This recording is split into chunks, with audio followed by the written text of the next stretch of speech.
This is the Mad Dragons Podcast.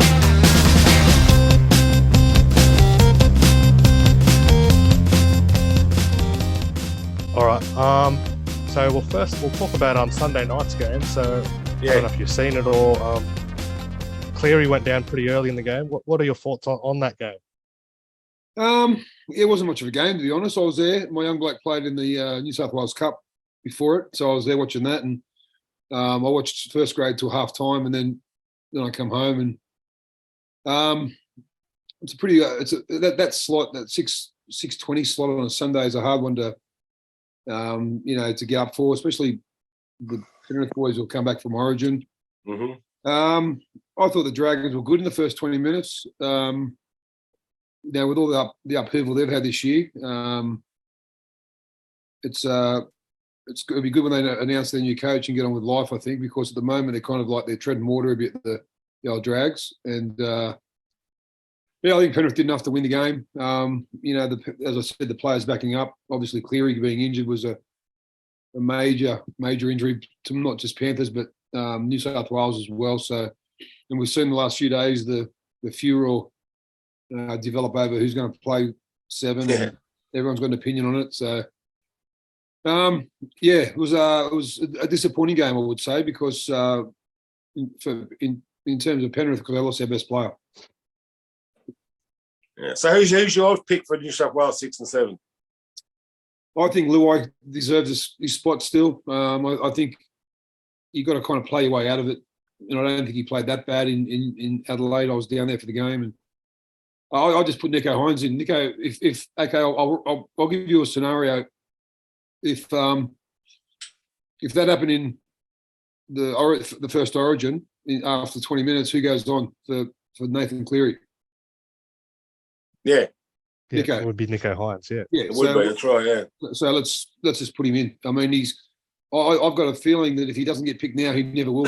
And I'm worried about that because I think he's too good of a player not to play State of Origin. I think everyone kind of frowned upon the fact that when he came from Melbourne to the Sharks, they wanted to put him at a halfback and be the playmaker. And we all thought, he's a fullback or he's a centre or he's anything but a playmaker. But yeah, he won the Dally M last year by a record amount of votes, and he was dominant. So that's got to be rewarded, and I think it should be rewarded with a blue jersey.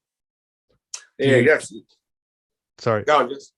I was going to say, do you, with the game being at Suncorp series on the line, do you think he's up to handling that sort of pressure? You know what, Jess? There's one way we'll find out, my man. There's one way we'll find out. That's what do they say about as when we were young kids and we couldn't swim, our mums and dads used to throw us in the deep end and make us dog paddle to the side. I see no difference in this. Look, it's whichever way you look at it. New South Wales are up against the odds against the Queensland team playing their second game up there.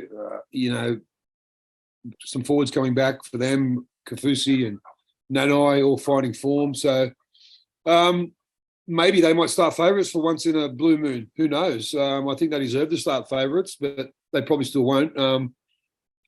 It's one of them selection options that obviously I wouldn't look if they pick Reynolds and Cody Walker. I wouldn't care either.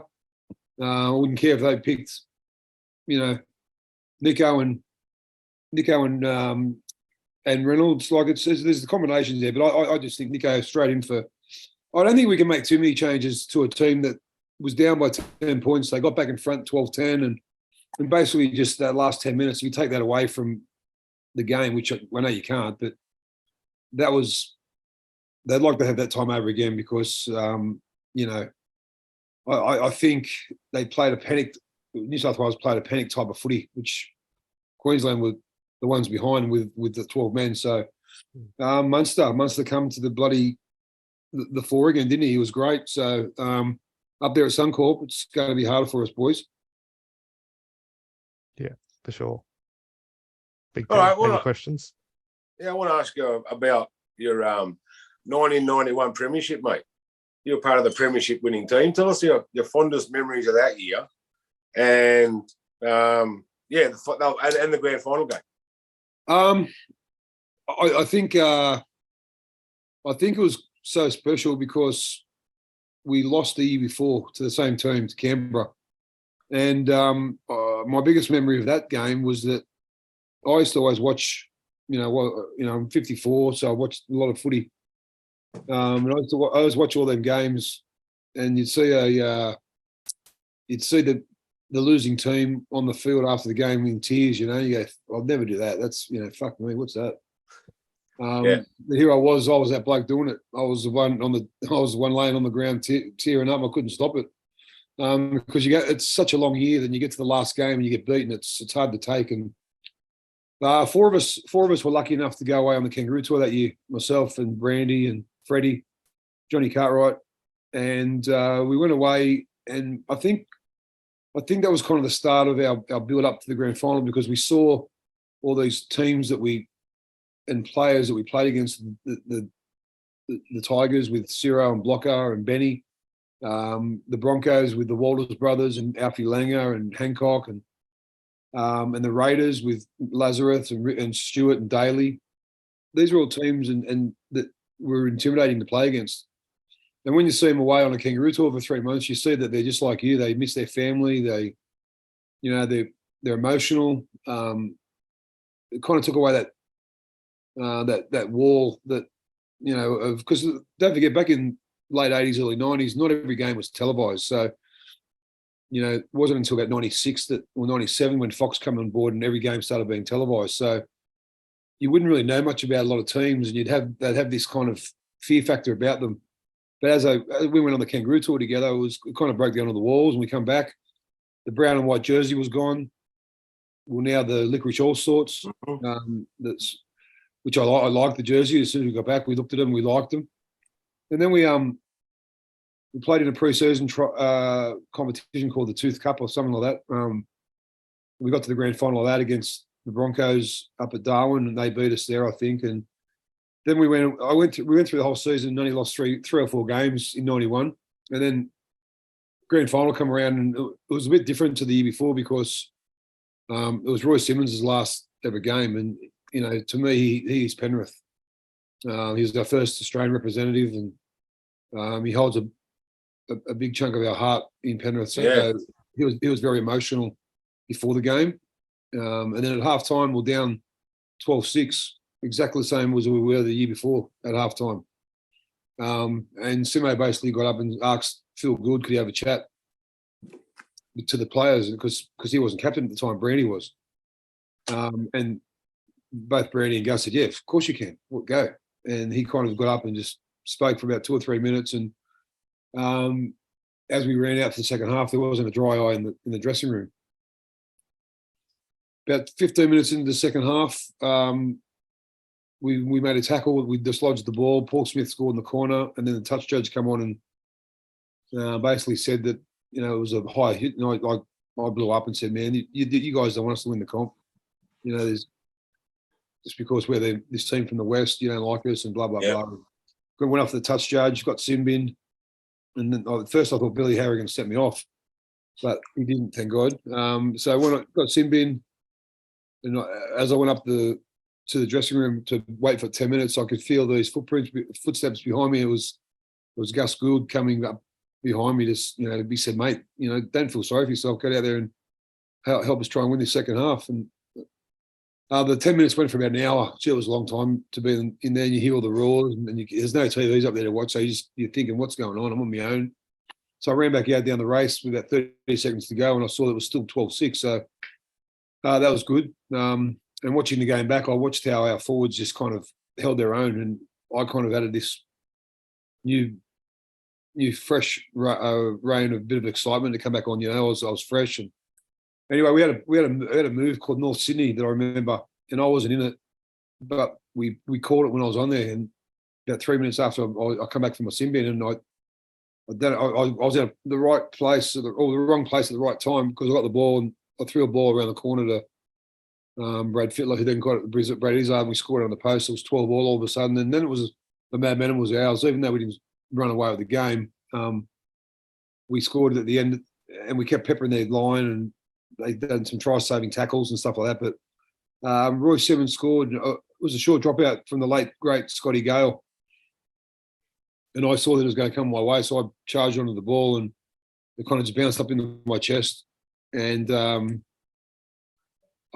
thought I was going to score a try. And as I was running towards the try line, I heard MG, and I looked around, it was Royce, and gave Royce the ball, and he ran in. When he scored that try, his second try in the game, mind you, that was like, I've got 5 kids, and I've, every one of them's been a beautiful moment in my life. As far as euphoria, I screamed that loud, like I fractured my larynx, and I couldn't speak for 2 weeks. So I was that excited. I was just, it was the best feeling of my life, my sporting life, because little did I know that would be the last time I'd ever play in a grand final and win one. And we all know what happened a year later with the accident and how bad it was. And so yeah, it was great, mate. It was the best feeling of my sporting life. It was funny how contrasting life can be, but it's the memory that, played Origin, played win a grand final, played for Australia. But I think the best feeling I've ever had was winning that comp with my mates, especially after we lost the year before. I'm sure it would have been. I've got a million questions for you. I might leave some for Muzza next week. But I just want to know, you played for the Panthers, the Yamina Bunnies, the Tigers, and in Perth. What was the difference, like being in Sydney, to going to Yamina, to going to Perth? What was the difference in experience? Well, I left Penrith under a big black cloud, and no one really wanted to sign me because of the person that I was at the time, and I was a bit of a. But Alan Jones at Balmain, he did. He said, well, come over and play with us, and but my heart wasn't there. So halfway through that year, I got a call from Peter Mulholland and Gordon Allen, who were the coach and the general manager of the new team called Western Reds. And they said, we want to make you and Brad Mackay our first 2 signings. And it's ironic. I've got him there behind me there, you see. Yeah, it's ironic that you've got that right behind you, my man. Yeah. So, yeah, I signed for 3 years at 180 grand a year. And so I still had another year to go. So Wayne Pearce took over from Alan Jones at Balmain in 94. So the off-season of 93, we went away on the camp, and I kind of had a word to him. I said, mate, my heart's not in this. I don't know what I'm going to do. I've signed with the Western Reds. I said, I might just, I don't know. I'll probably have a year off and then go to Perth. So we parted ways, and my uncle was the treasurer of the Yamina Bunnies. And when I first finished at Balmain, he said, why don't you come up here? And I said, nah, mate. Like, I'm just playing for my country and, Australia and New South Wales. I'm not going up there to play. So anyway, I started running out of money. I rang him about a month later, and I said, so is that offer still on the table? And he said, yep, it's still. I said, well, I want $1,000 cash a game. He goes, I'll ring you back in an hour. He rang me back in about 3 minutes. He said, yep, we can get you $1,000 a game. So I got up there, and it was a party atmosphere. It wasn't footy, was good footy. Yeah. I remember the first game I played against Terrigal at Yamina Oval. I was sitting in the ground, and I could just hear all these helicopters arriving. So all these outlets from Sydney flew up to Yamina and basically to see my first game in the bush. And I just copped it from all the players from that team. And yeah, it was. Look, we won the comp. We ended up winning the comp that year against Wyong, but in the meantime, my wife became pregnant with our first kid. So that feeling that I didn't want to play footy again, playing that 6 months at Yamina kind of refueled my desire to play footy. So I said to her, let's get out of here and let's get to Perth. So we left in October of 94. And I was weighing about, I think I must have weighed about 95 kilos. I was, I wasn't training, wasn't doing any weights training. I was on the piss every day, and got to Perth, started training pretty hard. And a couple of months, February, my young bloke was born, and that was it. Had 3 great years in Perth. Being over there was such a difference to being in Sydney in a fishbowl.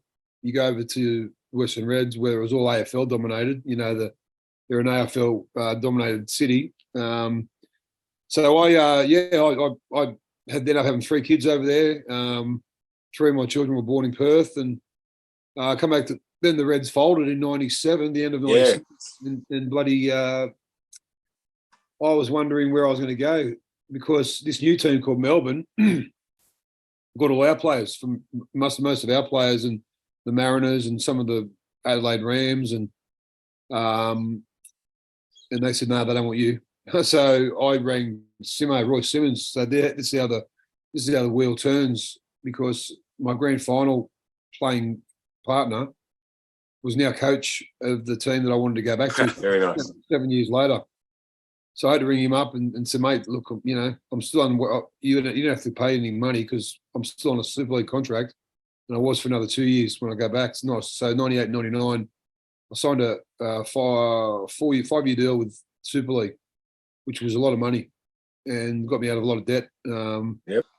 So Simo said, you got to change your ways. You've got to come back, and I want you to play in the front row. First time I've ever played front row. Also, I want you to become like a mentor for the young kids, like the Puller Tours and the Reese Wessers, and you know. So I started to realize. So at 30 years of age, I come back to Penrith, and took over a different role to when I left. You know, when I left, I was a firebrand and had a lot of demons, but I come back.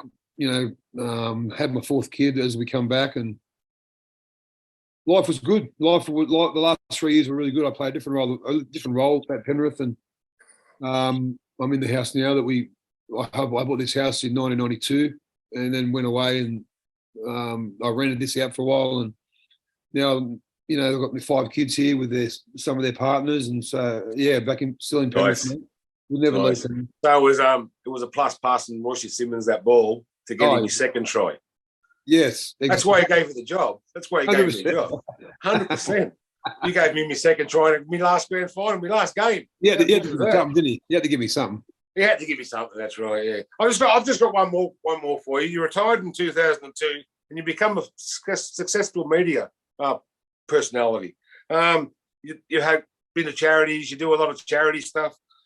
Why are these charities so important to you, and which one's closest to your heart? That's a very good question. I think I jumped into charity because when I finished playing footy, I wasn't quite sure what to do. I retired with 3 kids, with a 4th on its way. I went from earning $500,000 to being on $750 a week. With a mortgage. So we had a chat, me and my wife, and said, look, I think she said that anything that comes your way, I think you just got to say yes to. You can't say no to anything. Yeah. So I started selling sporting apparel for Luz Ivanovic, who's an ex-player, now a successful businessman. He is. So I've done that for about 6 or 7 months. And then I remember I got a call from Sunrise, Channel 7 Sunrise. They said, how would you like to do every Friday and Monday, drive into the studios and do a hookup with Chris Reeson and Georgie Parker or Gardner? Georgie Gardner. You in Sydney and Paul Salmon in Melbourne as an AFL correspondent. So on my way, I did that, and on my driving home, and I got a call from a radio station called C91.3 in Campbelltown. And they said, we just saw you on the Sunrise. How would you like to do a Friday and Monday with us? Reviewing and previewing the games. I said, yeah, sweet. So that's where the media started. And then I just didn't say no to anyone. If ABC rang or 2UB or 2GB or 2SM. I ended up started working with Triple M in 2007 on Dead Set Legends on a Saturday, while I was also working with 2SM midweek. And then in 2009, this breakfast opportunity came up, and I took that with Matty Johns and Gus Wallen and Stuart McGill initially. And then I flew to the year later, there was the Queensland floods. And I remember getting a call from the producer saying that Gus and Paige at this stage, Paige was our panel operator, they're up there doing the show from there. Can you get up there? I said, well, I'm on holidays. I can't at the moment because it's my dad's 70th this weekend, and I've got it. So they said, okay, Monday morning, can you go up? And I said, of course I can. So I flew up there with one of the producers and looked at the devastation that was up there, and I met a family called the Rices who lost a son in the floods, Jordan Rice. And I flew back, and as I'm flying back, I had a thought: what can we do? What can we do to make some money for the Rice family's legacy and Queensland for the devastation? And so I got back to Triple M. I said, I want to put a footy game on, ex-Origin players, and I want to play at Parramatta Stadium, and we're going to call it. I want it in excess to play before the game. They're my favourite thing all the time, and they said, okay, start. So I went through. I had two lists of New South Wales players and Queensland players, and started at the top and went down, and not one of them said no. Not one of them said no. So this happened. This all happened in 7 days. We're in Parramatta Stadium. We got the stadium for free. We charged $20 for a family or single, whatever. It doesn't matter. Whatever it was, yeah. $20 to get in. We got 20,000 people there. It was 440,000 or something in the gate. Or well, more than that. 400,000. Yeah. And in excess. Played the Farris brothers, and they played with John Stevens before the game, and it was televised on Fox, and we ended up raising $500,000 for. So that was kind of the moment that I thought, this is what my wife said years ago about to much is given, much is expected, and it kind of hit me that I've been given a good life. I'm a boy from Mount Druitt who grew up with a beautiful family who loved me. Didn't have much as a kid. Didn't need much. Just needed love and attention. I got that in bucket loads, and then I was lucky enough to meet a beautiful woman when I was 18, who's now my wife and mother of my 5 kids, and she's kept me on the straight and narrow for the last 30 odd years that I've known her. So life's good, mate. At the moment, I'm always. I touch wood every day that I'm blessed to be in a position that I am in. And when I met Jesse at the trivia yacht club the other night, I'm impressed by people who have a go. That's why I didn't hesitate in coming on with you boys today and having a chat, because absolutely fantastic, mate. We love having you on, man. We love having all the boys on. We've got blokes from all over the place. Mother's got connections left, right, and centre. Yeah, he knows everybody, because we run pubs and been in pubs for years, and you get to meet the boys. And we've got Donnie. Donnie's our captain, and he's got people everywhere as well. So, and then Jess goes and meets you, and we all meet, and we all become friends. Yeah, mate, I'm available anytime you want. I'll come on anytime for a chat. Sweet. I'll come on before State of Origin 2, or if you want next week, whenever. Just give me a heads up when you want to do it, and I'm on anytime you want. You're a legend. Absolutely fantastic. Over to you, Jess. You want to take it any further? Yeah, I've got a couple of fans' questions. Who is the toughest player? Your toughest opponent? You told me the Skull when I met you a few weeks ago. Skull was the toughest supporter, because I'd rock up to Cogra, and I would hear, because the Skull lived in the same suburb as me, Mount Druitt, and he lived in Edmonton. I lived in Wayland. And when I'd rock up with Penrith and we'd train out the backyard, the Skull was for some reason banned from Cogra, so he'd stand outside the gate with his mates on like a bucket. So he'd look over the fence, and as we're training, I could hear it and we go, "There she is, Mark Geyer. Look at her." I go, "Oh man, there's the Skull." But he's a character, mate. He's a character of the game. I think we need more of them, to be honest. We take ourselves too seriously these days. As far as the toughest competitor, there's only one player that I ever looked in the defensive line to see where he was, and that was Les Davidson from the Rabbitohs, like in the early days, when we were at our peaks. He was a couple of years older than me, or a few years older. He was a guy I looked up to. Him and Ian Roberts, I suppose, have been the biggest hitters that I've come up against. So yeah, it's look, the little guys as well are scary. Like on a rugby league field, you get scared for different reasons. So 5 minutes before half time and 5 minutes before full time is when blokes like Alfie Langer and Ricky Stewart, Jeff Tuvey, and all these little halfbacks who are quick and nimble, they're the ones who really scare you. But the ones who have that brutality, and know you're going to get really hurt when you get tackled by them. Les Davidson tops that tree, and David Gillespie's not far behind either. Yep. And I got another one. Did you play much against Mick? The question is, so he wants to know, did you ever play against Mick Beattie, and what did you think of him as a player? Mick Beattie? Mick Beattie, yeah. Mate, I think I started in 87, so I'm pretty sure I played against him then, 88, 89, 90, I think, 91 maybe. I'm not sure when Mick retired, but I kind of, my career was starting as he was kind of towards the middle or end of his. But he was kind of in the same vein as Chris Mortimer.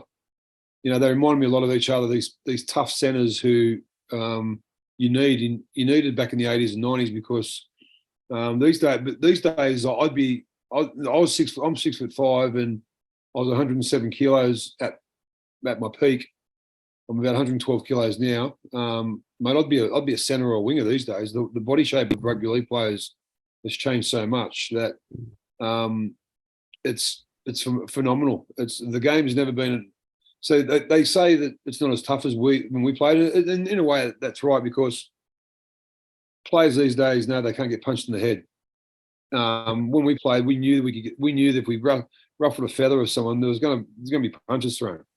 So not only were you worried about a bloke hitting you from the side and winding you or breaking your ribs, you're also worried about some bloke coming over the top, putting one on your chin as well if you back chatted him. So these days we've got a lot of blokes who know that, and they run in and grab jerseys and shake, and I don't like that part of the game, but that is what it is. But as far as you watch that Origin game the other night, and then you watch them.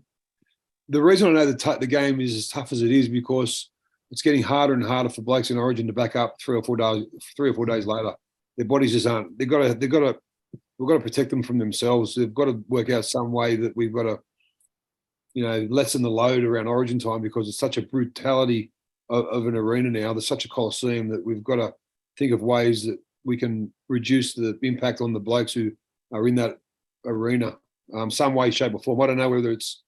I don't think it's playing Origin at the end of the year, because then players who don't play in finals footy and then make Origin are going to be, injured. So maybe we'll look at somewhere down the track, maybe have 3 weeks off mid-year where we stop the competition and play Wednesday, as well as some test matches from Pacifica and the girls' Origin, and there's stuff we can do. But yeah. Mick Beattie was a tough hombre, man. He was one of them guys I just like watching. Yep. Right. You've probably been asked this question a million times. Tell us about that night you squared off with the King. Well, it was one of them nights where I had a quiet game the first game, and I was told to basically run out and have some fun without any ramifications, and I did that. And at half time, Steve Walters ran the ball up and the siren went, and he'd done like a voluntary tackle in front of me just to kill time. And I gave him a rabbit chop to the back of the head, as you do. And then everyone started running in, and out the corner of my eye, I could hear this person calling me by my name and like giving it to me, guy, this guy, that. And my first thought was, Wally Lewis knows my name. I don't know. It's a King, man. Wally Lewis knows who I am. So, and then kind of he was in my face, and David Manson, the referee, said to Benny Elias, mate, settle him down because he's been playing like a maniac. And Benny said, yep, no worries, MG, settle down. Hit him. So I didn't, obviously, and I don't know what would have happened. I suppose me being the size I was, and I was 22, he was 32, so I think I would have gotten him, but I didn't know. No one knew that. So I think that's the reason we still talk about it these days. And I've become good mates with Wally, to be honest. The first game back was against Gold Coast, and he was captain coach. But he didn't play that game because he was out injured. And I went that night back at the Seagulls. We ended up sitting down for a while and have a chat and having 12, 14 beers together. So, and since then we've done a lot of charity work. He's got a daughter who's profound. Yes. And to answer your question before, I've got 2 daughters with epilepsy. Fair enough. So that's close to my heart. And so is domestic violence as well. So charity's charity, mate. They're all struggling, So whoever needs help, I try and help them in any way, shape, or if it's attending a function or if it's giving them a jersey or putting something on social media for them, whatever it is. It's something that I can do without without encroaching on my life as well, because obviously they say charity starts at home, and it does. With another rates rise today, I've got a mortgage. I'm just like everyone else who's got a mortgage. So it's going to affect my back pocket. But you know what? You get up in the morning, you put a smile on your face, and you give your kids a kiss, and away you go. Yeah, man, you've gone from being a rebel to being a great man. I'm telling you now. Yeah. Thank you, absolutely 100%. Fantastic. Absolutely. I appreciate that. Yeah, 100%. I've got one last question for you too, MG, before we wrap up. I know you got a bit of a tight ship. So you obviously you said you played with Freddie and Brandy. Yep. Now that they're involved with the Origin side, there's a bit of pressure on Freddie's future as well. His contract's up. What do you think of if it was you picking the side today? Yep. For Origin 2, who would you have? I would bring Latrell and Tommy. I think it's going to be look, if they're both fit, you play them.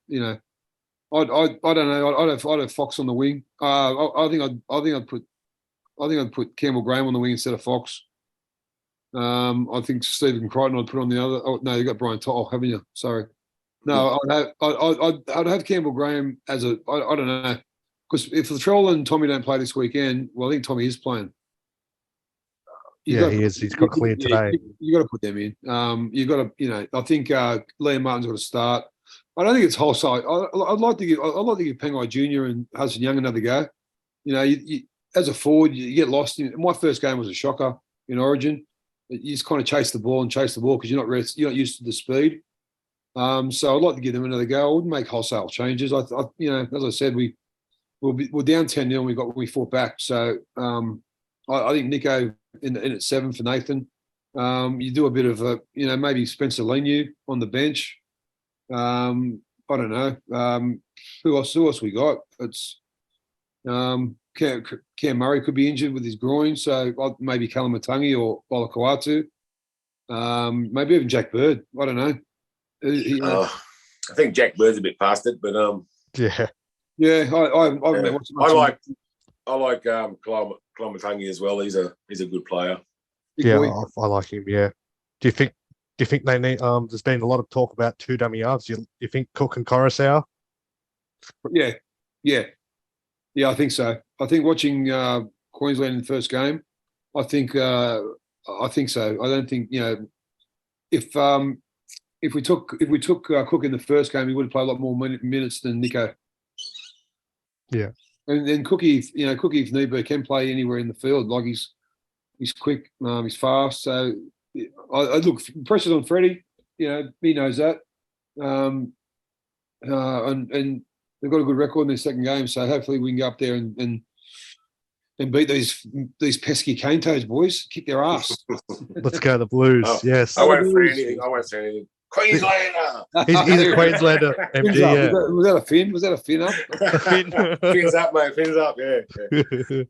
All right. All right, mate. Thanks very much for coming on. You're an absolute legend. Anytime. Thanks, MG. Yeah, well, we might talk about having you on ahead of Origin 2. That'd be good. Sounds good. Thanks for coming on. All right, mate. Bye, boys. Thanks very much. Bye.